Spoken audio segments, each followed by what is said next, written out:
نحمده ونصلي على رسوله الكريم أما بعد فأعوذ بالله من الشيطان الرجيم بسم الله الرحمن الرحيم إن الله لا يخفى عليه شيء في الأرض ولا في السماء هو الذي يصوركم في الأرحام كيف يشاء لا إله إلا هو العزيز الحكيم صدق الله العظيم۔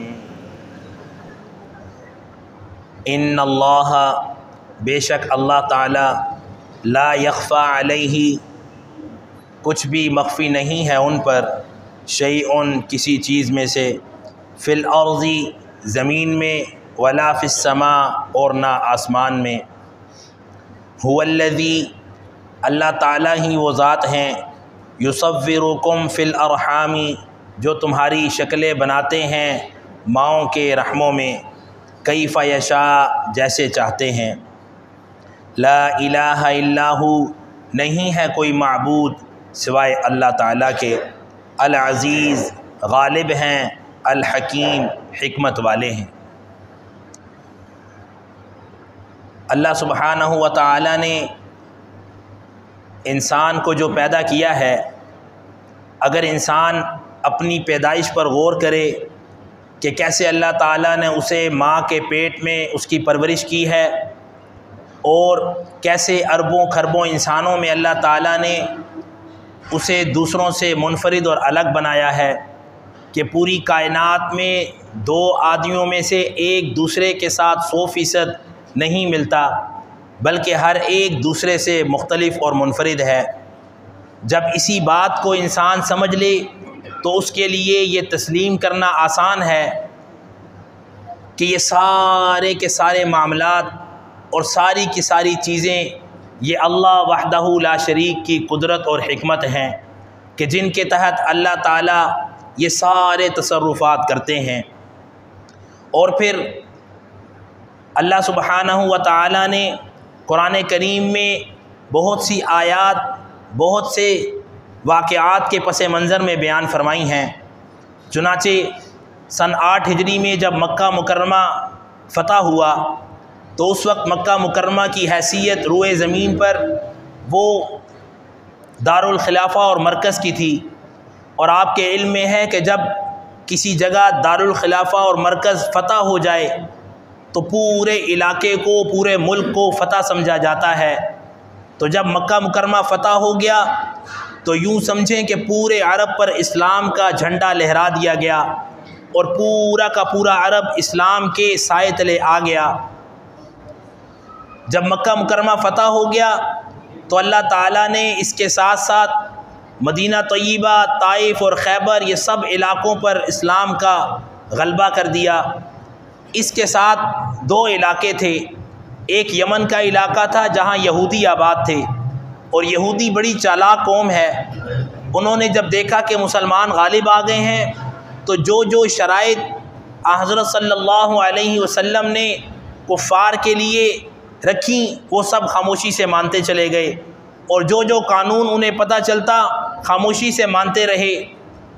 ان کے ساتھ ایک علاقہ تھا نجران کا جہاں عیسائی آباد تھے۔ عیسائی چونکہ اس وقت طاقت کے لحاظ سے کمزور تھے، انہوں نے جب دیکھا کہ مسلمان غالب آ گئے ہیں اور دوسری قومیں بھی اسلام کے زیر سایہ رہنے لگی ہیں، تو اب اگر ہم الگ رہتے ہیں تو پھر ہمارے لیے بڑا مشکل ہو جائے گا، اس لیے کہ ایک ملک میں حکومت سے الگ ہو کر الگ رہنا بڑی مشکل چیز ہے۔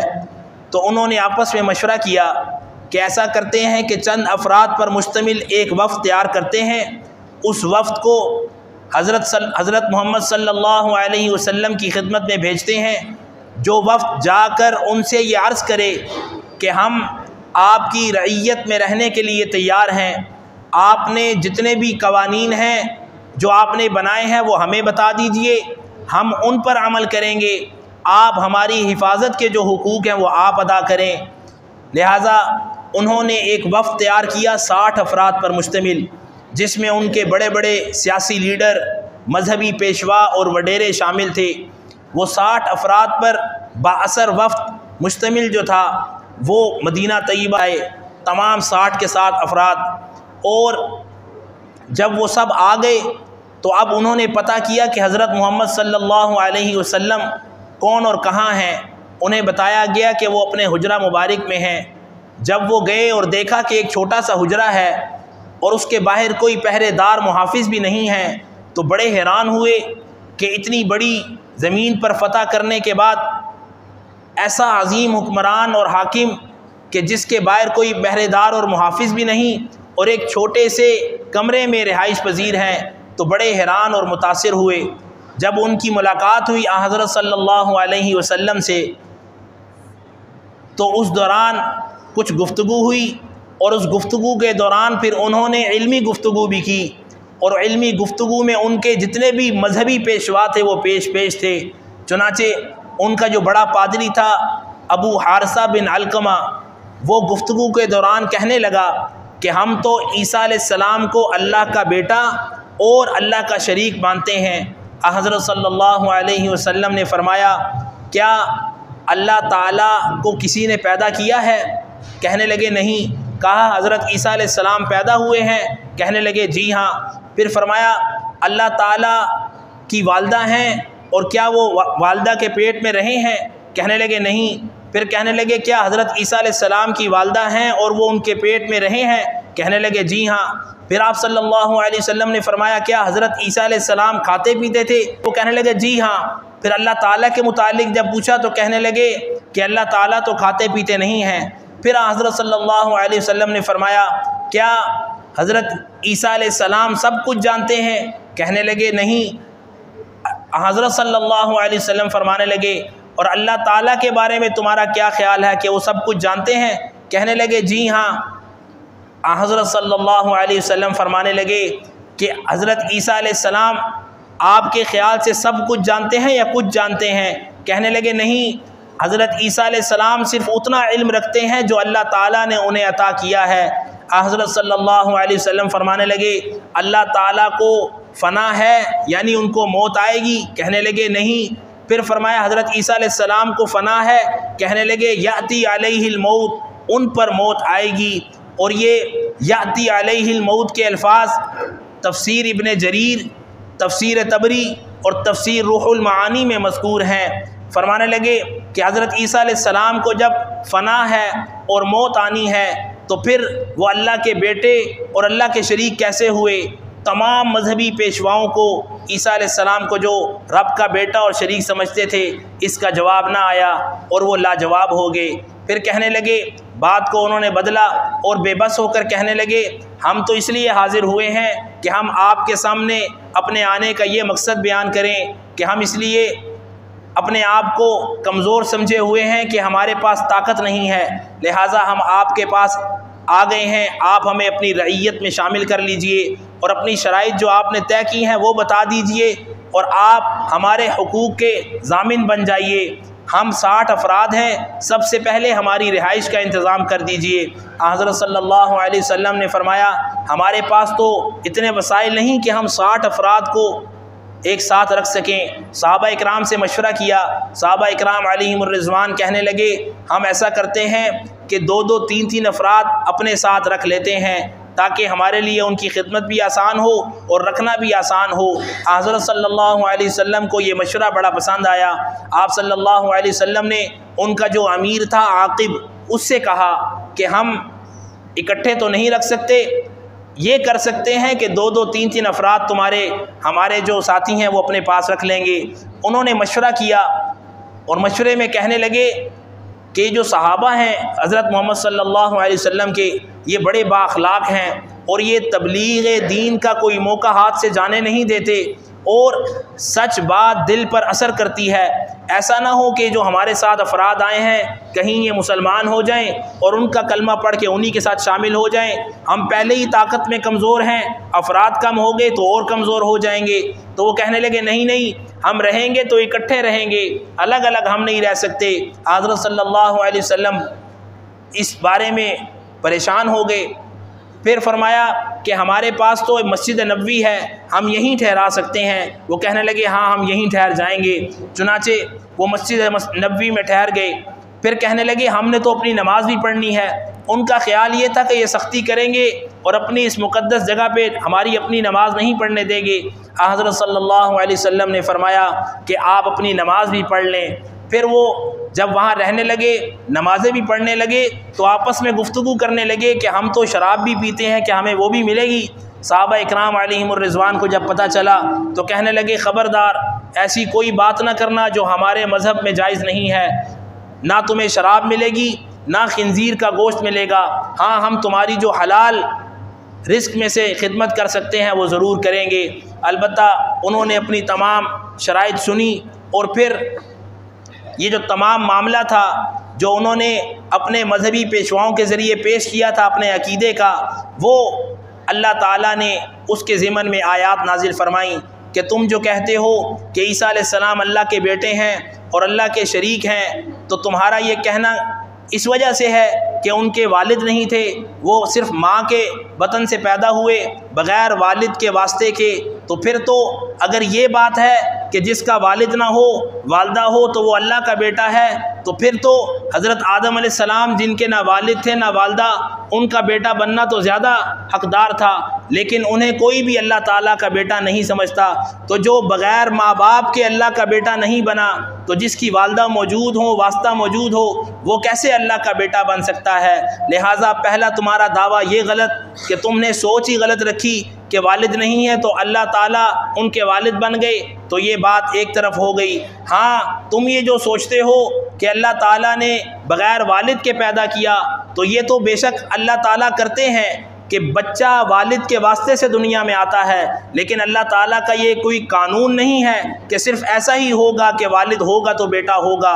اللہ تعالیٰ کن فیکون کے مالک ہیں، وہ چاہیں تو بغیر باپ کے بھی اولاد دے دیتے ہیں، جیسے مریم علیہ السلام کو اپنے کلمہ کن سے حضرت عیسیٰ علیہ السلام عطا فرما دیے، اور چاہیں تو بغیر ماں باپ کے بھی اولاد دے دیتے ہیں، جیسے اللہ تعالیٰ نے آدم علیہ السلام کو پیدا فرمایا۔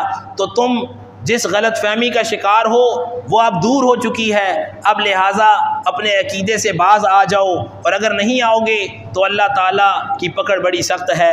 اللہ تعالیٰ فرماتے ہیں ان اللہ، بے شک اللہ تعالیٰ، لا یخفی علیہ، اس پر کوئی بھی چیز مخفی نہیں ہے۔ کیا مطلب؟ فی الارض، چاہے وہ زمین میں ہو یا آسمان میں، وہ اللہ تعالیٰ کی ذات ایسی ہے۔ یصورکم فی الارحام، جو پیدا کرتا ہے، بناتا ہے تمہاری شکلوں کو ماؤں کے رحموں میں۔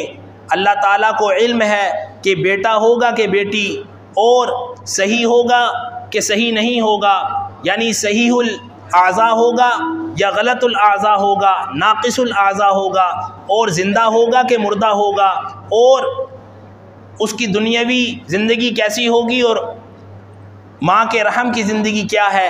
ہر چیز اللہ تعالیٰ کے قبضہ قدرت میں ہے اور اللہ تعالیٰ کے اختیار میں ہے، کہ جو ذات اتنی زیادہ طاقت اور قدرت رکھتی ہے کہ ماں کے رحم میں ہر چیز کے تصرفات پر مالک اور حکمت رکھتی ہے کہ کیسے اس کو پالنا ہے، کیسے اس کو دنیا میں لانا ہے، اور پھر اس کا دنیاوی نظام کیسے چلانا ہے۔ تو جو ذات اتنی وسیع قدرت ہے، اس کے لیے کچھ بھی مشکل نہیں ہے۔ کیف یشاء، وہ جیسے چاہے پیدا کر دے، چاہے باپ کے ذریعے یا بنا باپ کے، چاہے ماں باپ کے ذریعے یا بنا ماں باپ کے، وہ ہر چیز پر قادر ہے، اس لیے کہ وہ لا الہ الا ہو، اس کے سوا کوئی شریک نہیں ہے، وہی معبود برحق ہے۔ اور الہ کے معنی آپ سن چکے ہیں کہ الہ کے کئی معنی ہیں، جن میں حاجت روا، مشکل کشا، داتا، دستگیر، لجپال، کھوٹی قسمتیں کھری کرنے والا، اور بگڑی ہوئی تمام انسان کی زندگی کو سنوارنے والا، اسی طرح بے اولاد کو اولاد دینے والا، اور اولاد والوں کو اولاد سے محروم کرنے والا، یہ ساری کی ساری قدرتیں اللہ کے اختیار میں ہیں۔ تو جو رب اتنے اختیارات کا مالک ہے، اس کے لیے کچھ بھی مشکل نہیں ہے، لہٰذا اپنے اس باطل اور غلط عقیدے سے باز آ جاؤ اور اسلام کے مبارک اور مقدس دین کے سائے تلے آ جاؤ، اس میں تمہاری دنیا میں بھی کامیابی ہے اور آخرت میں بھی کامیابی ہے۔ اور اگر نہیں آؤ گے تو یاد رکھو العزیز غالب ہے، پکڑ لیتا ہے، سزا دیتا ہے، لیکن الحکیم حکمت والا ہے کہ ایک دم نہیں پکڑتا، ڈھیل دیتا ہے، چھوٹ دیتا ہے، اور حکمت کے تحت موقع دیتا ہے کہ آج نہیں کل واپس آ جائے، کل نہیں پرسوں واپس آ جائے، اس لیے کہ اللہ کی رحمت بڑی وسیع ہے۔ ایک گانا گانے والا جو شکل سے بڑا خوبصورت تھا اور آواز بھی بڑی بہترین تھی، جب وہ جوانی کے عالم میں تھا تو ہر چیز آپ کو پتہ ہے جوانی پر عروج ہوتا ہے اس چیز کو، چنانچہ رزق ملتا رہا، سب چیزیں آتی رہیں، لیکن جب بڑھاپے کو پہنچا تو کیا ہوا، خوبصورتی بھی گئی اور آواز کا جو سحر تھا، جادو، وہ بھی ختم ہو گیا۔ اب رزق کے لیے پریشان ہو گیا کہ اب کیا کروں، تو مالی حالت سے تنگ آ کر وہ جنت البقیع میں چلا گیا جو مسجد نبوی کے ساتھ ہے بالکل۔ جب گیا تو وہاں جا کر اللہ کے حضور رونے لگا، گڑ گڑانے لگا، کہنے لگا اے اللہ، جوان تھا، آواز بھی پیاری تھی، تو رزق کا سلسلہ چلتا رہا، اب رزق تو رہا نہیں، نہ ہی وہ آواز رہی، نہ ہی اس کے اسباب رہے۔ اے اللہ، میں تیرے حضور حاضر ہوں، مجھ پر رحم فرما۔ اور اللہ کے آگے گڑ گڑایا۔ حضرت عمر فاروق رضی اللہ تعالیٰ عنہ کا دور خلافت تھا، اللہ تعالیٰ نے کی طرف سے آواز آئی، جاؤ میرا بندہ بھوکا ہے، اس کو رزق دو، اس کے لیے اسباب پیدا کرو اور اس کو وسائل دو۔ حضرت عمر فوراً اٹھے گھبرا کر اور فوراً جنت البقیع میں گئے۔ جب اس نے دیکھا کہ حضرت عمر آ رہے ہیں تو بھاگنے لگا۔ حضرت عمر نے فرمایا ٹھہر جاؤ، ٹھہر جاؤ، کہاں جاتے ہو؟ رک گیا، کہنے لگا کہ میں کوئی ایسا ویسا بندہ نہیں ہوں، بس حالات سے تنگ آ کر یہاں رکا ہوا ہوں۔ حیران ہوا کہ آپ کو ادھر کس نے بھیج دیا؟ کہنے لگے اس رب نے بھیجا ہے جس رب سے تو اپنی دعا کر رہا تھا، اور اس رب نے تیرے انتظام کے لیے مجھے بھیج دیا ہے۔ تو آسمان کی طرف وہ شخص دیکھنے لگا اور دیکھ کر گڑ گڑاتے ہوئے کہنے لگا واہ رے مولا، تیرا نافرمان تھا، ساری زندگی گناہوں میں پڑا رہا، آج اپنی غرض کے لیے، اپنے پیٹ کے لیے، اپنی ضرورت کے لیے تیرے پاس آیا اور تو نے اتنی رحمت کی کہ یہ کہنا تھا اور چیخ ماری اور اس کی جان نکل گئی۔ حضرت عمر رضی اللہ تعالیٰ عنہ نے خود اس کا جنازہ پڑھایا اور اس کی تدفین کی۔ فرمایا اللہ تعالیٰ کی ذات بڑی رحیم ہے اور بڑی حکمت والی ہے، وہ موقع دیتی ہے کہ میرا بندہ آج واپس آ جائے، آج واپس آ جائے۔ لہٰذا اللہ تعالیٰ ہم سب کو ہر عمل اپنی رضا کے لیے کرنے کی توفیق عطا فرمائے، اور یہ دعا کرتے رہنے کی توفیق دے کہ اے اللہ ہمیں اسلام پر زندگی عطا فرما اور ایمان پر ہمارا خاتمہ فرما، اس لیے کہ اللہ کے ہاں سرخرو ہونے کا ایک ہی ذریعہ ہے اور وہ ہے ایمان۔ اگر ایمان ہے تو کامیابی ملے گی، ایمان نہیں ہے تو انسان کی آخرت میں ہمیشہ ہمیشہ کی ناکامی ہے۔ جیسے گزشتہ اسباق میں آپ نے سنا کہ بے ایمان کو 2 زمینیں سونے سے بھری ہوئی دی جائیں گی، لیکن اس کے باوجود اس کو کچھ حاصل نہ ہوگا۔ اللہ تعالی ہم سب کو ہر حال میں اپنی چاہت والی زندگی گزارنے کی، پیارے پیغمبر علیہ الصلوۃ والسلام کی کامل اتباع کرتے ہوئے، اصحاب پیغمبر علیہم الرضوان کے نقش قدم پر چلتے ہوئے زندگی گزارنے کی اور آخرت کو سنوارنے کی توفیق، فکر اور سعادت عطا فرمائے۔ آج جو عمل بیان کیا جائے گا وہ ہے سر درد سے متعلق، اور انسان کو جو ذہنی طور پر غم پریشانیاں لاحق ہوتی ہیں ان سے حفاظت کے لیے، اور اگر لاحق ہیں تو ان سے نجات کے لیے اللہ تعالیٰ سب کو ذہنی اور قلبی سکون عطا فرمائے، اور ذہنی قلبی تمام پریشانیوں سے، بیماریوں سے شفائے کاملہ عاجلہ عطا فرمائے۔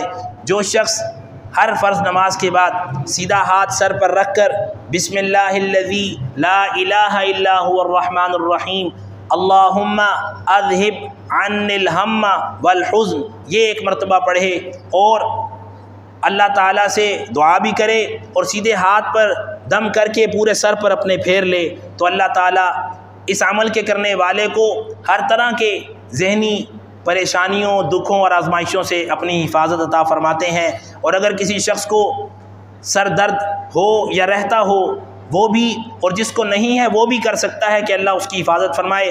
فرض کا سلام پھیر کر سیدھا ہاتھ رکھ کر یا اللہ یا قوی یہ 11 بار پڑھنے کا معمول بنا لیں۔ اللہ والے فرماتے ہیں کہ اس کے پڑھنے والے کے ذہن کو اللہ تعالیٰ قوت بھی عطا فرماتے ہیں اور ذہنی حافظے میں بھی بہتری لاتے ہیں، اور اس کے ساتھ ساتھ اللہ تعالیٰ اس کے سر درد سے اس کو محفوظ رکھتے ہیں، اور اگر کسی کو سر درد رہتا ہو تو اللہ تعالیٰ اس سے شفا عطا فرماتے ہیں۔